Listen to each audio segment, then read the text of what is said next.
Hayley and this is Susan, and welcome to another episode of Cancer Research Demystified. So one of the things that we'd like to do with this channel is to give you an idea of what are some of the kind of hot topics in cancer research at the minute.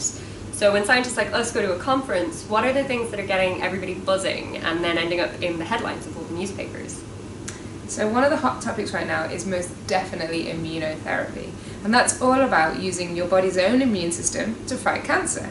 So there's been some underground knowledge for a long time that it can do that, but it's really starting to have clinical implication these days. And so your immune system picks off any dodgy cells. It kills millions of cells a day that just aren't right or are going wrong or are dying. But what it can also do is when a cell starts to turn cancerous, it can get rid of those too. Right, but occasionally those cancer cells aren't picked up by the immune system, and that's when a tumor starts to form.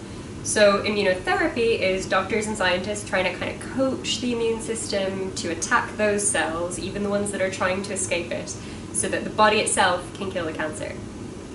So there's a number of different ways that we can manipulate the immune system for cancer research, and we're going to go through two of those in this video. The first one's called CAR-T therapy, and that made the news this year because two very sick children who had leukemia underwent complete cures after CAR-T therapy in London this year. So CAR-T therapy involves taking blood samples from the patient, isolating their T cells. So T cells are a type of blood cell that are involved in the immune response. Scientists can manipulate these T cells so they have new molecules on their surface, which helps them to find that patient's cancer cells. The scientists then grow up billions of these cells in the lab before injecting them back into the patient, and these cells are now going around the body almost policing for the cancer cells, trying to pick them up and find them and destroy them. Another trendy type of immunotherapy that's been hitting the headlines lately involves a molecule called PD-1. So PD-1 is expressed on the surface of some immune cells, but instead of being used to find cancer cells, it's actually used to find healthy cells that it should avoid and leave alone. So some sneaky cancer cells can actually express a molecule on their surface called PD-L1, which sort of attracts PD-1 and tells the immune cells, look, we're healthy, it's fine, you don't need to attack us. So what scientists want to do is kind of inhibit this interaction. So they use a drug that can stop this binding so the immune cells aren't given that false message that the cancer cells are healthy, and then they can go ahead and attack them as usual. And this has had some pretty good success, kind of a mixed bag here, but some success in lung and kidney cancers as well as skin cancer so far. So immunotherapy is developing really quickly at the moment. The media and scientists are always really excited about this new way to treat cancer. And it is really important, and we're seeing some great things, but it's not always working. It's not working in everybody. There's been some trials that have been a bit disappointing, and what us and all the scientists around the world are trying to do is trying to really understand what's going on, how we can harness everyone's immune system to fight everyone's own cancers.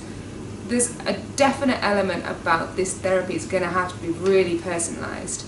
Everyone's cancers are different, but everyone's immune system is different, and even within that, there's so many elements of the immune system that have to be perfectly balanced, and everybody's might be slightly disbalanced in a different way. So it's complicated, but we're working on it. Right, so in summary, we know that the human immune system is absolutely amazing at killing tumours. A lot of the time it kills tumours before we even find out that we have them. Sometimes it even kills quite aggressive tumours that we do know we have, and we reckon maybe that's why sometimes we hear of these miracle cures from patients who are quite sick. But nowadays, scientists and doctors are kind of trying to harness that, and there's some really, really smart drugs out there now that can do that, really stimulate the immune system to chase down and attack that cancer. So it is an exciting field. There are some caveats, and if you have any questions about it at all, please do let us know down below in the comments. But other than that, for now, it's goodbye from us, and we'll see you next time for more cancer research demystified.